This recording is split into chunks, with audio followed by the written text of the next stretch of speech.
परम पूज्य भक्ति चारू स्वामी महाराज जी के श्री चरणों में हमारा प्रणाम। हरे कृष्णा, सभी को दंडवत प्रणाम।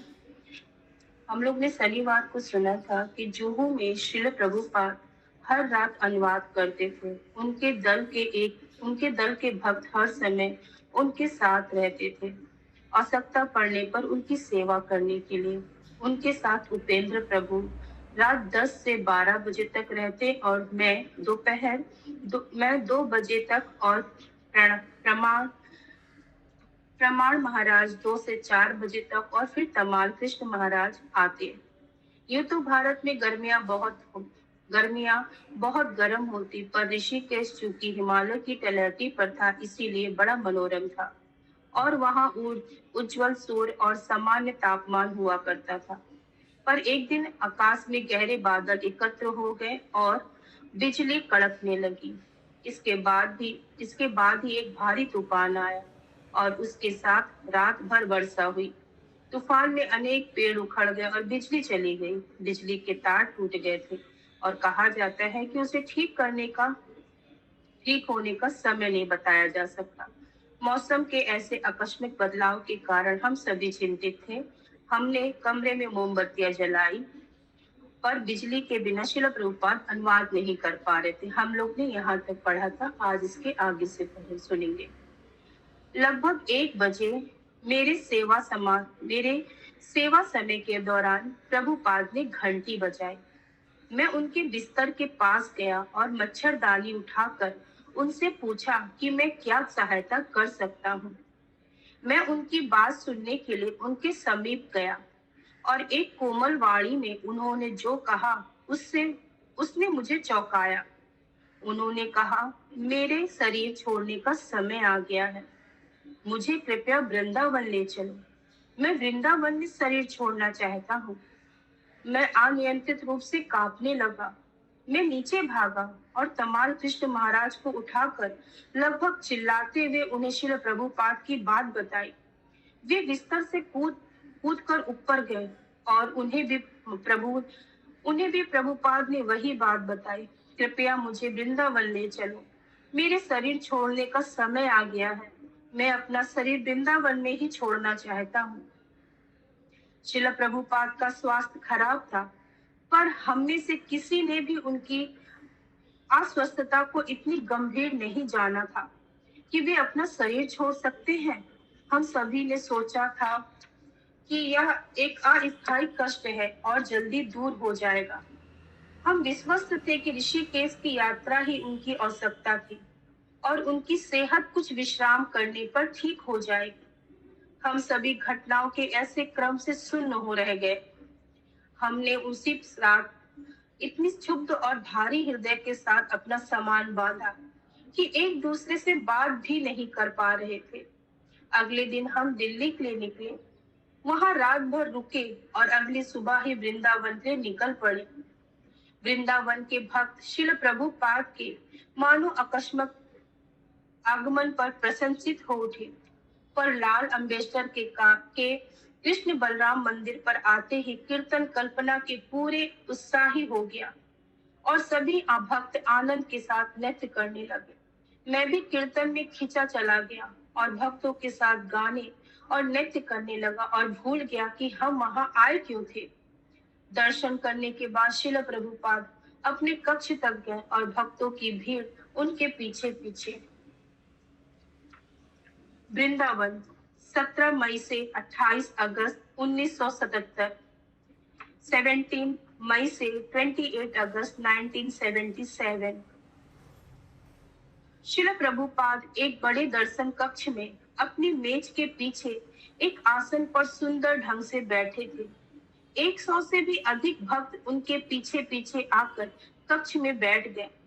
मंदिर की दिशा में 2 बड़ी खिड़कियां थी, जिनसे सुबह के सूर्य का स्वर्णिम प्रकाश आ रहा था और साथ ही सुंदर पुष्पों और अगरबत्तियों की गंध फैली हुई थी।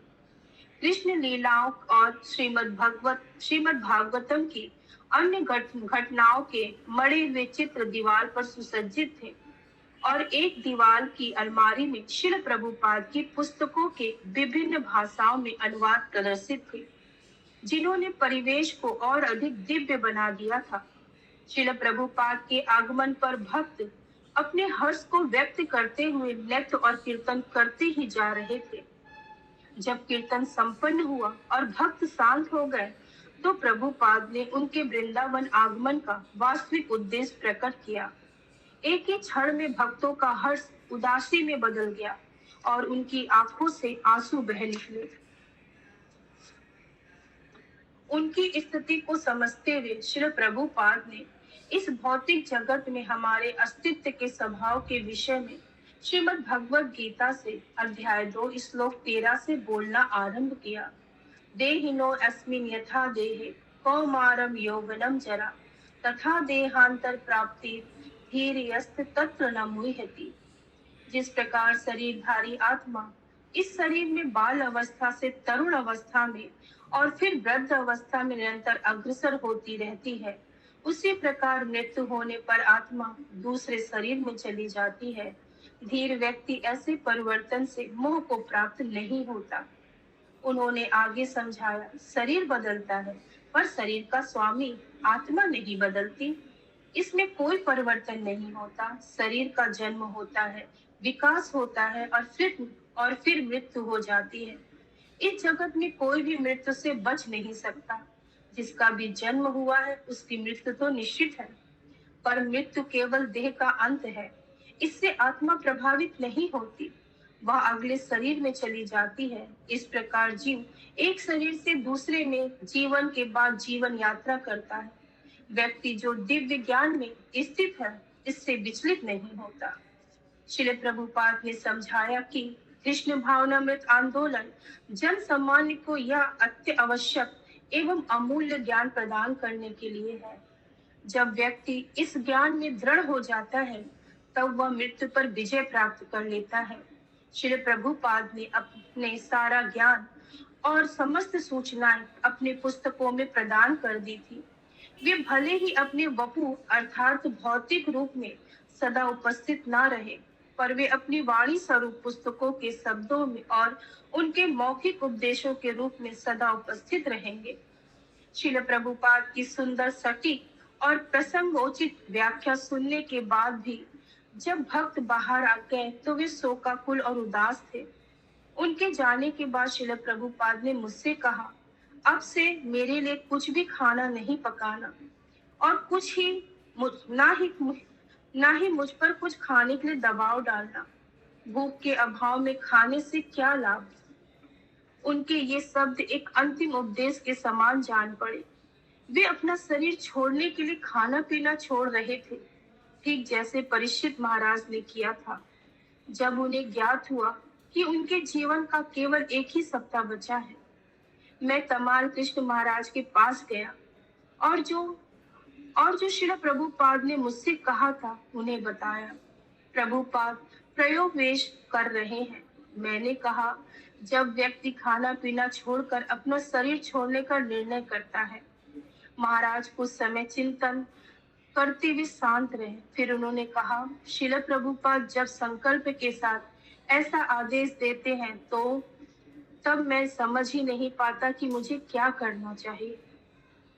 यूं तो श्रील प्रभुपाद ने मुझे उनके लिए कुछ भी पकाने या उन्हें खाने पर बल देने के लिए मना किया था, परंतु किसी परिस्थिति में यदि उन्हें कुछ पीने की इच्छा हो जाए, तब के लिए मैंने फलों का रस बनाकर उसे उनके बिस्तर के पास वाली मेज पर रख दिया।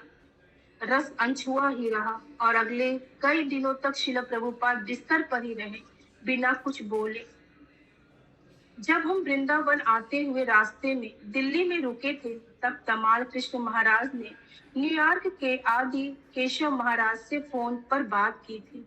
उन्हें श्रील प्रभुपाद की वर्तमान स्थिति के बारे में सूचित किया और उनसे निवेदन किया कि वे विश्व भर के भक्तों को इसकी सूचना दे दे। इसीलिए अगले कुछ दिनों में कई भक्त यहाँ पहुंचे, विशेषकर जीबीसी और सन्यासी जन। तमाल कृष्ण महाराज ने अग्रिम भक्तों के साथ एक सभा का आयोजन किया। मैं श्रील प्रभुपाद के साथ ही रहा और सभा के बाद भी सभी श्रील प्रभुपाद के कमरे में आए और उनके बिस्तर के आसपास एकत्र हो गए। तमाल कृष्ण महाराज ने श्री प्रभुपाद को सभा के विषय में सूचित किया और बताया कि उन सभी ने निर्णय किया है कि इतनी जल्दी प्रभुपाद हमें छोड़कर ना जाएं। उन्होंने कहा, हम सब अभी बच्चों के एक समूह के समान हैं। यदि आप हमें अभी छोड़कर जाते हैं तो हम तो अनाथ हो जाएंगे और पूरी तरह भटक जाएंगे। आप कृष्ण के शुद्ध भक्त हैं। कृष्ण वही करेंगे जो आप चाहेंगे। इसलिए अगर आप यहाँ रहना चाहे तो कृष्ण निश्चित ही आपको रहने देंगे। ऐसा कहते हुए तमाल कृष्ण महाराज का कंठ भारी हो गया।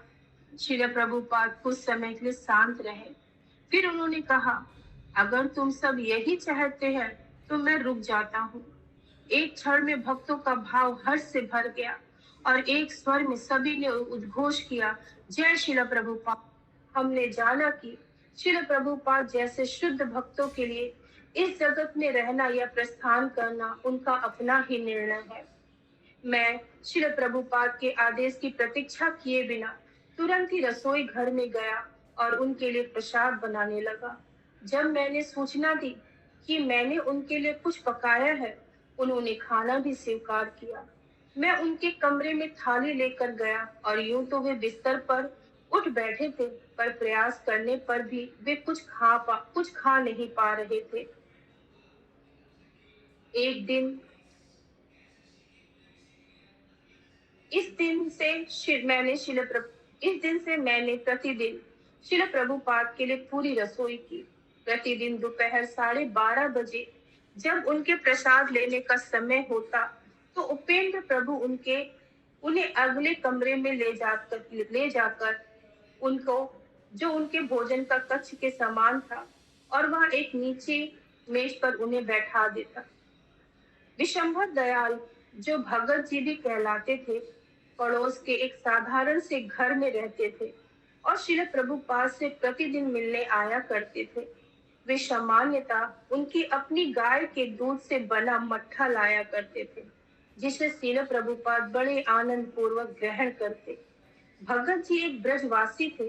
वे वृंदावन में जन्मे थे और वहीं रहते थे। वे श्रील प्रभुपाद को उनकी विदेश यात्रा के पहले से जानते थे और उन्होंने कृष्ण बलराम मंदिर के निर्माण में उनकी सहायता की थी।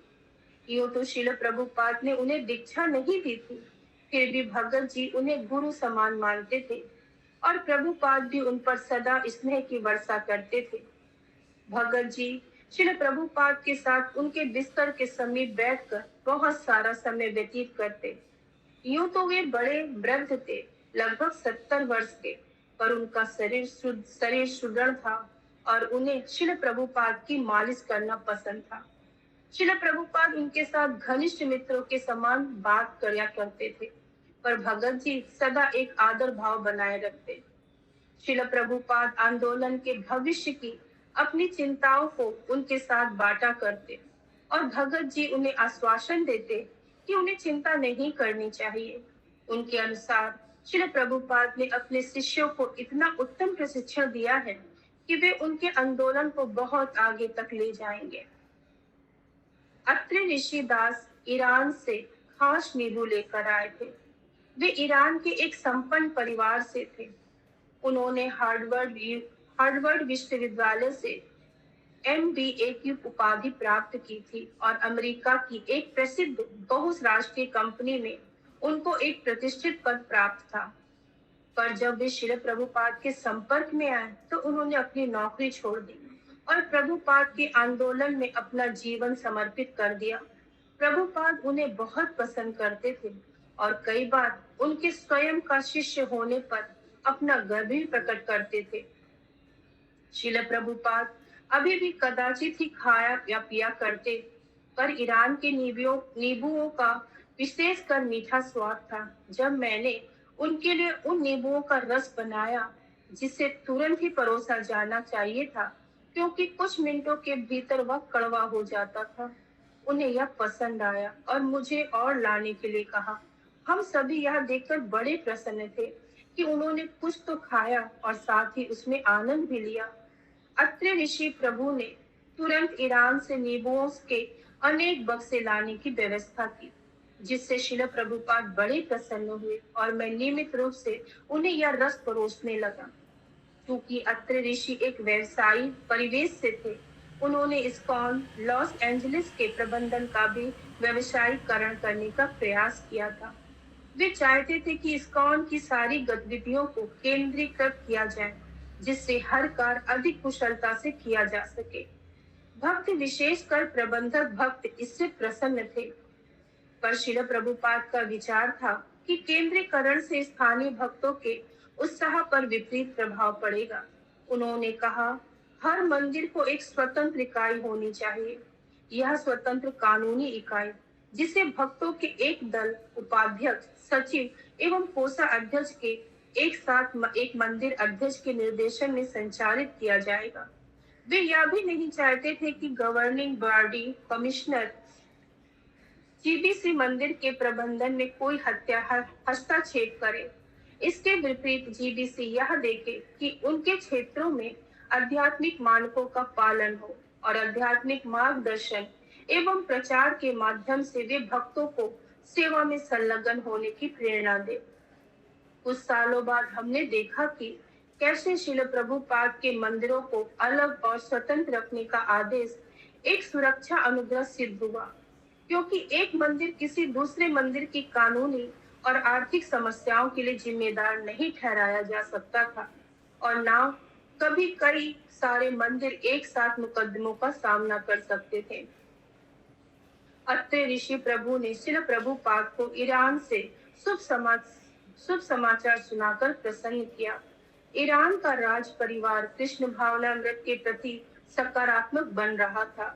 परिवर्जक आचार्य स्वामी ने साहा के परिवार के साथ मित्रवत संबंध स्थापित कर लिए थे और साहा की बहन, जो शाकाहारी बन गई थी, ने माला पर हरे कृष्ण महामंत्र का जपना आरंभ कर दिया था और साथ ही इस्कॉन में सक्रिय हो गई थी।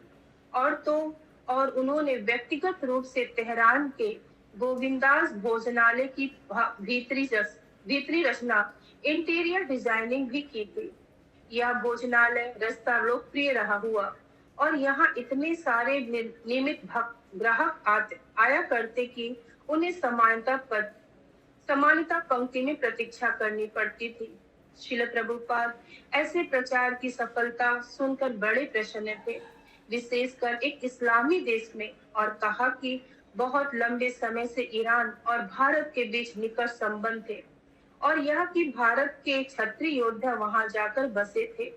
सभाओं में ईरानी भद्रवत थे, क्योंकि उनकी वंशावली क्षत्रिय वर्ग से आई थी। शिल प्रभुपाद ने फिर अत्रि ऋषि प्रभु को समझाया कि क्यों उन्होंने इस्कॉन प्रबंधन के केंद्रीकरण की उनकी योजना को मान्यता नहीं दी। अत्रि ऋषि प्रभु लज्जित दिख रहे थे और नीचे देखने लगे, पर शिल प्रभुपाद ने स्नेह के साथ उनसे चर्चा की। यह कहा कि कृष्ण भावना में आंदोलन के बढ़ने का कारण भक्तों की गुरु और कृष्ण की प्रसन्नता के लिए कुछ करने की प्रेरणा है। अगर अत्यधिक नियंत्रण लगा दिया गया तो यह प्रेरणा ही लुप्त हो जाएगी। व्यवसायिक प्रबंधन में हर योजना इस प्रकार बनाई जाती है जिससे कर्मचारियों से अधिक कार्य कराया जा सके, और कर्मचारियों को भी ऐसे शोषण से आपत्ति नहीं, क्योंकि उन्हें वेतन मिल रहा होता है और उन्हें पता होता है कि अगर उन्हें कार्य संपन्न नहीं किया तो वे बेदखल कर दिए जाएंगे।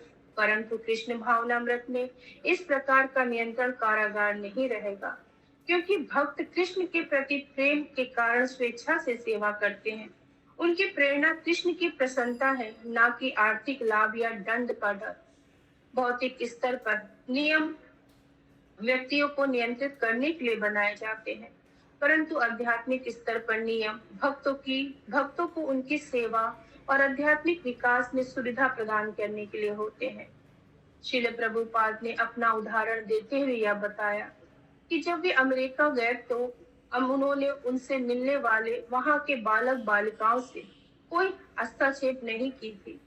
उन्होंने सभी को केवल कृष्ण और उनके साथ उनके प्रेम पूर्ण संबंध के बारे में बताया और उस प्रेम पूर्ण संबंध का विकास करने की शिक्षा दी थी। वे उनकी शिक्षाओं से प्रेरित हुए और अनुभव किया कि इस संदेश को अन्य तक पहुंचाना चाहिए और इसका दायित्व ले लिया। इसीलिए कृष्ण भावनामृत आंदोलन पूरे विश्व में फैल गया था।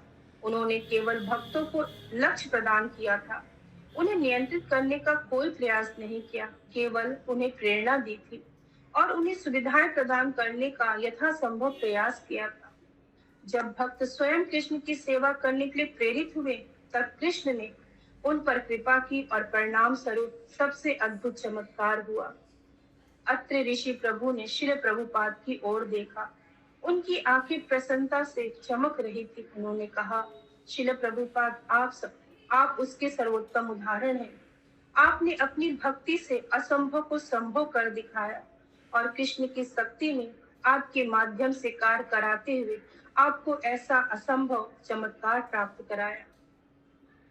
श्रील प्रभुपाद उनकी ओर देखकर मुस्कुराए। उन्होंने कहा, एक भक्त केवल कृष्ण की प्रसन्नता के लिए उनकी सेवा करना चाहता है। वह कृष्ण के लिए कुछ करने की इच्छा करता है और कृष्ण उनकी इच्छा पूरी करते हैं। इस प्रकार एक भक्त कृष्ण द्वारा सशक्त होता है और इसी प्रकार कृष्ण विश्व भर में कृष्ण भावनामृत का विस्तार करते हैं। वे स्वयं कार्य नहीं करते, पर भक्तों को सशक्त करके उनके माध्यम से कार्य संपन्न कराते हैं। इसीलिए जब भी हम कृष्ण भावनामृत में कुछ उल्लेखनीय उपलब्धि देखते हैं, तो हमें यह समझना चाहिए कि यह भक्तों के माध्यम से हो रहा है, क्योंकि यह कृष्ण द्वारा शक्ति प्रदत्त है। कृष्ण शक्ति बिना ना ही तार परिवर्तन। श्री चैतन्य चरितामृत अंत लीला 7.11।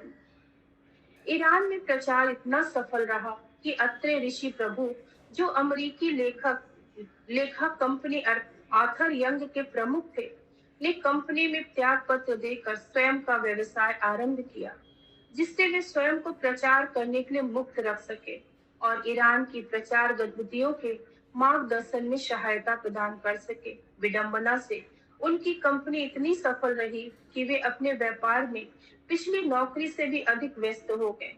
यह सुनकर श्रील प्रभुपाद हंसे और कहा, इसका मतलब तुम अब और अधिक कमा रहे हो। अत्र ऋषि प्रभु ने जब यह स्वीकारा तो प्रभुपाद ने कहा, तो इसे कृष्ण की सेवा में लगाओ। अत्र ऋषि प्रभु ने फिर पाकिस्तान के विषय में सूचना दी, जो उन्हीं के प्रचार क्षेत्र में था। एक हिंदू महिला, जिसका मुस्लिम राजपाल से विवाह हुआ था, वह अपनी मूल हिंदू संस्कृति का प्रचार करने में बड़ी रुचि ले रही थी और उसके पति उसका समर्थन कर रहे थे। श्रील प्रभुपाद ने पूछा कि क्या अभी भी पाकिस्तान में अनेक हिंदू हैं? अत्र ऋषि प्रभु ने पुष्टि की कि कई हिंदू थे, पर वे बड़ी कठिनाइयों में थे और उनमें से तो कई केवल इसीलिए वहां रह रहे थे क्योंकि उनके पास जाने के लिए कोई और स्थान नहीं था। फिर भी जैसे ही वे कृष्ण भावनामृत के विषय में अवगत हुए, तो उन्हें आशा की किरण दिखाई दी और उन्होंने सकारात्मक प्रतिक्रिया दी। श्रील प्रभुपाद को जिस समाचार ने महान प्रसन्नता थी, वह यह था कि ग्रंथ वितरण अच्छा हो रहा था। ईरानी भाषा में बैक टू गॉड हेड की छपाई हो रही थी। पर्सिया की भाषा में श्रीमद् भगवद गीता का अनुवाद भी लगभग संपन्न हो गया था और 3 महीनों के अंदर वह भी प्रकाशित होने जा रही थी। भक्तों को पूरे विश्व में सूचित किया गया कि श्रील प्रभुपाद ने कहा है कि ग्रंथ वितरण के समय के समाचार उन्हें सजीव कर देते हैं। इससे भक्तों को और भी अधिक प्रेरणा मिली और फिर विश्व भर से अद्भुत ग्रंथ वितरण समाचार प्राप्त होने लगे। केवल एक ही सप्ताह में लंदन के मंदिर ने 70,000 पुस्तकों का वितरण करके कीर्तिमान स्थापित कर दिया था। भक्त जितना अधिक वितरण करते, श्री प्रभुपाद अपने विस्तार से ही और अधिक पुस्तक छापने पर बल देते। उनके निर्देश थे, बैंक में धन मत रखो, पुस्तकें प्रकाशित करो, यही सर्वोत्तम निवेश है और अपना धन बहुगुणित करने का यही सबसे उत्तम उपाय है। विश्व भर के सबसे सफल ग्रंथ वितरकों में से एक थे घनश्याम प्रभु, एक अफ्रीकी मूल के अमेरिकी भक्त जो सोवियत रूस और पूर्वी साम्यवादी यूरोप में अपना जीवन संकट में डालकर कृष्ण भावनामृत का प्रचार कर रहे थे। वे जहां भी जाते, उनका आश्वेत वर्ण लोगों का ध्यान आकृष्ट करता और उनकी स्थिति और भी कठिन हो जाती। कई स्थानों पर तो किसी ने भी अश्वेत वर्ण के व्यक्ति को कभी देखा नहीं था और ना ही किसी ऐसे व्यक्ति से मिले थे जो केवल अंग्रेजी में ही बात करता था। यूं तो वे साम्यवादी देशों में एक टूरिस्ट के रूप में जाते थे, पर वहां वे एक जासूस के रूप में गिरफ्तार किए जा सकते थे, जिसका परिणाम था मृत्युदंड या आजीवन कारावास। एक बार रूस में दो दो के दो केजीबी एजेंट उनका पीछा करते हुए एक यूनिवर्सिटी की इमारत में गए। वे रास्ते से भागते हुए एक प्रोफेसर के कमरे में जा घुसे, जहां उन्होंने प्रोफेसर से कहा कि उन्होंने उससे भेंट निश्चित की थी। अंग्रेजी समझाने वाले प्रोफेसर ने कहा कि भेंट के विषय में कुछ नहीं जानते, पर उसने घनश्याम प्रभु को भीतर आमंत्रित किया और बैठने के लिए कहा। कुछ ही समय में वे दो एजेंट अंदर आए, पर प्रोफेसर ने रूसी में बात करने के बाद वे चले गए। और जैसे ही घनश्याम प्रभु से उन प्रोफेसर ने पुस्तक वितरण सुना, उन्होंने तुरंत ही श्रील प्रभुपाद की पुस्तकों के लिए स्टैंडिंग ऑर्डर दे दिया। यूगोस्लाविया के यूगोस्लाविया के लुबनिया शहर में 4 दिनों तक बिना किसी सफलता के घनश्याम प्रभु विश्वविद्यालय के भारत शास्त्रीय विभाग के अध्यक्ष से मिले, जो आरंभ में इतनी रुचि नहीं दिखा रहे थे, पर श्रील प्रभुपाद की पुस्तक देखने पर वे इतने आकर्षित हो गए कि उन्होंने श्रील प्रभुपाद द्वारा लिखित सभी पुस्तकों का स्टैंडिंग ऑर्डर दे दिया। साथ ही वे लुबनिया में एक अंतरराष्ट्रीय पुस्तक भंडार ने श्रील प्रभुपाद की पुस्तकों के अनेक खंड लिए और एक व्यक्ति श्रील प्रभुपाद की पुस्तकें पढ़कर इतना प्रभावित हुआ कि उनका यूगोस्लाविया की एक भाषा में अनुवाद करने का और उनका प्रकाशन करने का भी प्रस्ताव रख दिया था।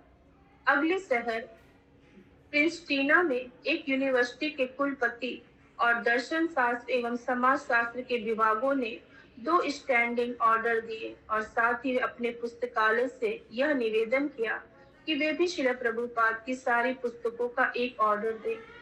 श्रील प्रभुपाद घनश्याम के प्रयासों के समाचार की व्याकुलता से प्रतीक्षा कर रहे थे और उनका विवरण सुनकर बड़े प्रभावित और असीम रूप से आनंदित भी थे। वे अचंभे के साथ कहते, यह बालक कई बार एक शहर से दूसरे शहर मेरी पुस्तकों के ऑर्डर लेने के लिए रातों को केवल 3 या 4 घंटा ही सोता है। उन्होंने आश्चर्य के साथ आगे कहा, यह बालक वास्तव में एक आध्यात्मिक योद्धा है। जब घनश्याम प्रभु ने श्रील प्रभुपाद को पत्र में यह सूचित किया कि किस प्रकार समय समय पर वे विपत्ति और कठिनाइयों में कृष्ण की सहायता का प्राकट्य देखते हैं, तो इस पर प्रभुपाद ने टिप्पणी की, अश्वेत वर्ण, स्थानीय भाषाएं बोलने में असमर्थता, सरकारी विरोध और गिरफ्तारी का डर, इन सभी कठिनाइयों के होते हुए भी घनश्याम की सफलता एक सिद्ध प्रमाण है व्यक्ति के अपने गुरुदेव के प्रति समर्पण का, और इसका कि किस प्रकार व्यक्ति कृष्ण के भक्ति कार्य के अद्भुत नियोजन प्राप्त करता है। जैसे जैसे श्रील प्रभुपाद ने विश्व भर से ग्रंथ वितरण के उत्साहित करने वाली सूचनाएं प्राप्त की, उसके साथ ही साथ उनकी थोड़ी सी भूख भी बढ़ने लगी। एक दिन प्रसाद लेने के बाद उन्होंने मुझसे पूछा कि क्या मुझे गोपीनाथ बाजार का रास्ता पता है।